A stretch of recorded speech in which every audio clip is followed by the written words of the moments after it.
mes frères et sœurs, il nous arrive des fois de perdre la vie de prière. C'est-à-dire que tu ne pries plus comme avant. Toi-même, tu sens que tu n'as plus les mêmes aptitudes à prier Dieu comme avant. Tu pouvais prier toute une semaine, mais prier rien qu'un jour devient difficile. Lorsque tu perds la vie de prière et tu veux la retrouver, qu'est-ce qu'il faut faire? Car sachez, mes frères et sœurs, il n'y a pas d'alliance sans communion et il n'y a pas de communion sans dialogue. Et donc, il n'y a pas de communion sans prière. Un chrétien qui vit dans la communion avec Dieu prie. C'est l'un d'ailleurs des signes qu'un homme est en communion avec Dieu. Il prie, il prie, il prie. Le Seigneur est venu aujourd'hui t'aider à redécoller. Préparez-vous à redécoller. Alléluia. Voici ce qui arrive. Lorsque tu perds la vie de prière et tu te décides, je dois recommencer à prier. Rassure-toi que tu entres par la porte. La première chose, rassure-toi que tu entres par la porte qui est Jésus. Ce n'est ni par force ni par puissance. Il faudrait que Dieu te fasse grâce et il ne fait grâce qu'en Jésus-Christ. Donc si tu veux reprendre ta vie de prière sans compter sur Jésus, tu vas échouer.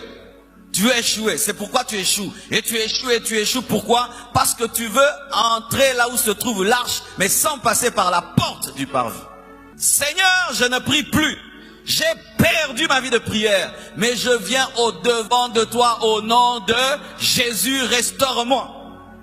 Ne viens pas avec ta propre volonté, tes propres décisions, ta propre discipline, ton propre programme. Désormais, je vais prier 4 heures du temps, je vais faire ceci. Si tu fais tout cela sans compter sur Jésus, tu vas abandonner. Chaque fois que nous perdons la vie de prière, en soi, nous perdons le chemin de la porte. Ta communion avec Jésus est perdue. Tu dois la retrouver. Jésus doit redevenir la personne la plus merveilleuse de ta vie. Amen. Et tu entres. Mais voilà ce qui va t'arriver. Quand tu vas commencer à prier, tu vas vivre les manifestations de ta maladie spirituelle. Ça veut dire que l'habitude que tu as prise à ne pas prier va refuser de te quitter. Où il y a du bruit, tu pries, les pensées divaguent.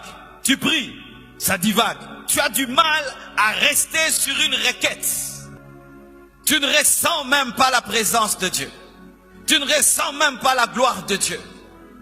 Tes pensées vont dans tous les sens. Tu commences même à te rappeler des choses inutiles, mais dans la présence de Dieu. Tu n'as même pas quoi lui dire, tu ne sais pas rester sur une requête, tu ne sais pas rester fixe, tu t'assieds, tu t'agenouilles, tu te tiens debout, tu te grattes, tu sens tout en toi, c'est la démangeaison, tout te dit de te tenir debout et de sortir. Beaucoup de gens lâchent quand ils arrivent là, ils disent ah ça va pas marcher. Non, c'est normal qu'il y ait du bruit dans le parvis. N'oublie jamais l'existence du lieu très saint quand il y a le bruit du parvis. Tu dois résister. Résister. Ton corps te dit arrête. Tu dis je continue. Les pensées vont dans tous les sens. Tu dis je continue. Je ne vais pas lâcher.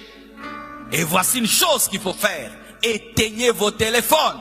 Éteins ton téléphone. Ferme la porte.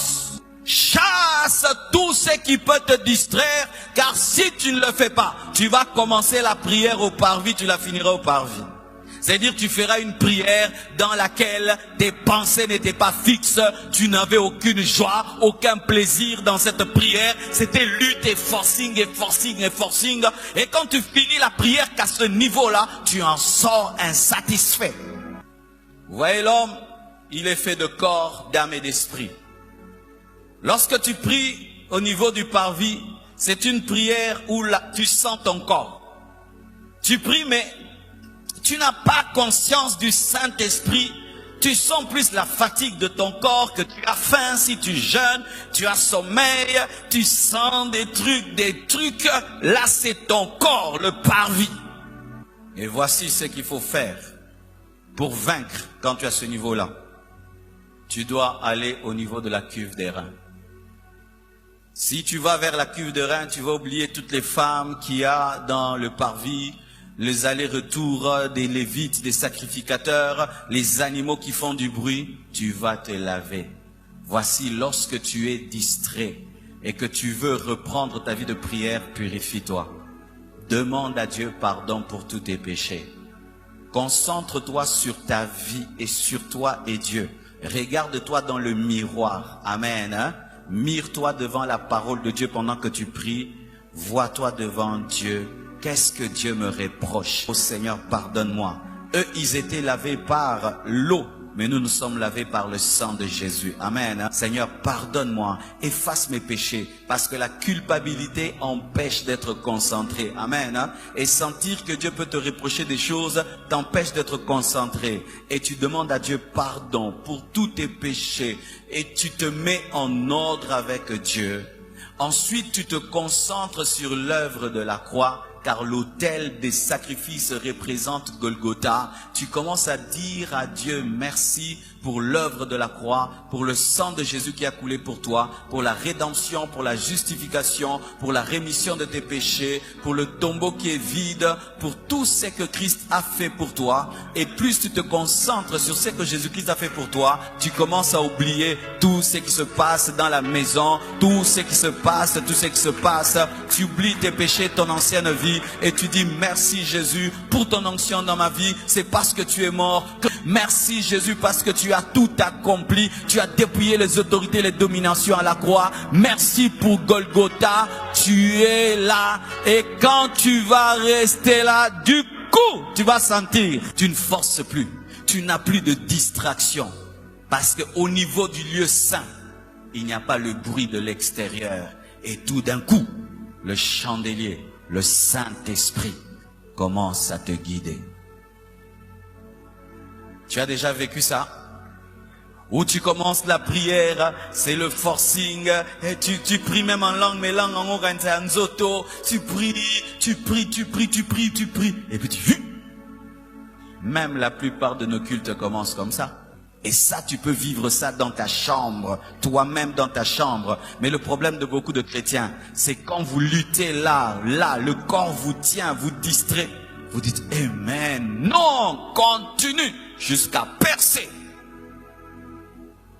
Et quand tu perces, tu commences à entendre la voix du Saint-Esprit. Le Saint-Esprit commence à te parler. Il commence à te dire des choses. Tu sais que tu as telle destinée? Ah, c'est vrai. Oui. Tu sais que la Bible dit, le chandelier commence à éclairer le pain de proposition, car le pain représente aussi la parole. En ce moment-là, tu n'as plus faim. En ce moment-là, tu n'es même plus conscient de ce qui t'entoure. En ce moment-là, tu ne forces plus rien. Tu vis une prière qui ne vient plus du corps, mais qui vient de ton âme. Ton âme devient d'accord avec la prière. Parce qu'au niveau du parvis, ton âme ne veut pas prier. C'est pourquoi David dit, réjouis-toi, ô mon âme. Il ordonna son âme. Pourquoi? Parce que l'âme peut refuser. Alléluia. Ton âme refuse, ton âme aimerait que tu te lèves, que tu sortes de la chambre, que tu ailles te promener, que tu regardes la télévision, que tu appelles au téléphone. Mais ton corps est à genoux, mais ton âme ne veut pas. Qui a déjà vécu ça?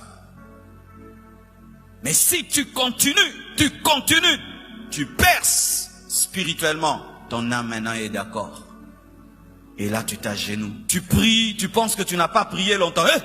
Mais la même personne qui luttait ne sent plus le temps passer. Pourquoi? Quand tu commences à parler avec le Saint-Esprit, il te parle de la parole et tu lui reprends la parole. Il t'explique les Écritures, l'amitié avec le Saint-Esprit. Avec le Saint-Esprit, il commence à t'enseigner, te parler. Tu sens l'onction de Dieu. Mais beaucoup de chrétiens aussi, quand ils arrivent ici, ils s'arrêtent là. Il a la révélation de la parole, l'Esprit lui donne la parole, l'Esprit le oint, il s'arrête là. Mais il oublie une chose. Il oublie l'autel de parfum. L'autel de parfum, c'est l'intercession et l'adoration. Lorsque tu vis des grands moments dans la présence de Dieu, n'oublie jamais les autres et n'oublie jamais ton grand Seigneur que tu dois adorer. C'est pourquoi, frères et sœurs, le plus haut niveau de la prière, C'est lorsque tu t'oublies toi-même, tu commences à penser aux autres et tu commences à adorer ton maître qui t'a choisi. Et l'Esprit de Dieu vient maintenant. Lorsqu'il t'enseigne, il te parle. Le chandelier te conduit vers l'autel de parfum, te conduit vers Jésus. Adore Jésus. Tu commences à adorer Jésus. Tu ne l'adores pas avec des mots, mais ton cœur, tu ressens de l'amour pour lui. Amen. Hein? Comme si tu parlais à un homme, tu parlais à une femme, tu ressens quelque chose. Des fois même tu peux être étonné, tu pleures, tu dis, oh nini mona ole laboué. Alléluia. Et c'est comme l'eau. Tu sens des larmes qui coulent de tes yeux. Et il te pousse à intercéder pour les autres. Prie pour ce frère-là. Prie pour cette sœur-là. Le parfum commence à monter. Le parfum, tu commences à intercéder pour les autres. Tu commences à adorer. Tu commences à adorer. Tu commences à intercéder. Tu oublies toi-même. Tu t'oublies. Maintenant, ça devient Dieu et les autres. Dieu et les autres. Dieu et les autres. Dieu et les autres. Dieu et les autres. Et tout d'un coup, ta chambre est saturé de la gloire. Un homme qui a déjà expérimenté la vraie prière jusqu'au niveau où sa chambre, son esprit est saturé de la gloire de Dieu, il ne saura plus prier ici. Il ne saura jamais faire les prières du parvis. Jamais. Jamais, jamais. C'est comme un vrai sportif, il ne peut pas faire un entraînement de 5 secondes et puis il arrête, c'est l'échauffement.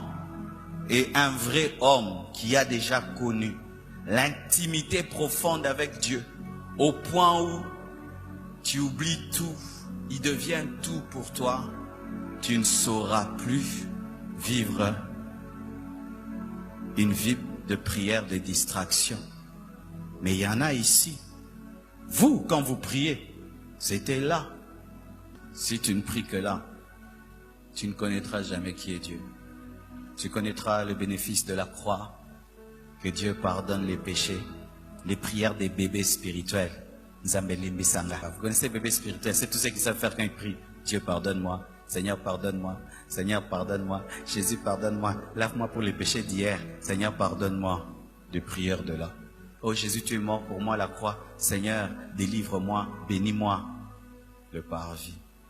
Mais quand tu grandis, tu commences à causer avec le Saint-Esprit dans la prière. L'Esprit commence à t'enseigner, te donner le pain. Il éclaire le pain. Il éclaire des versets que tu avais lus. Tu commences à les comprendre davantage, à les saisir davantage. Tu commences à entendre la voix de Dieu. Tu commences à dire, Dieu m'a parlé quand je priais. Il commence à éclairer certains domaines de ta vie que tu ne voyais pas. Il te dit, mais tu sais, tu as aussi tel potentiel. Oh, moi, oui, tu as tel potentiel. Et il commence même à te donner les noms des gens quand tu pries. Et dit, prie pour tel. Il te donne des requêtes. Bien aimé. Et il te dit des fois, arrête de prier, va lire la Bible. Tu ouvres, il éclaire et puis il te ramène encore à prier. Frères et sœurs, quand vous priez, voici ce que l'ennemi aime faire. Vous poussez à avoir conscience que de votre corps et du monde qui vous entoure et de vos besoins. Parce qu'il sait que si vous laisse prier, si vous laisse, vous découvrirez que vous avez le meilleur ami qui vit en vous. Je ne sais pas si c'est toi, mais moi, vraiment, je prie par besoin d'amitié. Quand je ne prie pas profondément, je me sens comme si je suis en train de mourir parce que mon ami Jésus, je n'ai pas été trop profond avec lui. Il me manque. Il me manque. Persévère. Le téléphone se radaka. Le bruit entre, tu fermes. Tu es fatigué d'être debout, tu t'agenouilles. Tu es fatigué de t'agenouiller. Tu pries même allongé. Fatigué de t'allonger debout. Dieu voit, cet enfant me cherche. Pouf, l'Esprit de Dieu commence à te parler. L'Esprit de Dieu commence à t'enseigner. L'Esprit de Dieu commence à te révéler les choses. Il commence à te donner des requêtes. Il te pousse dans l'adoration. Et l'adoration t'amène dans la gloire.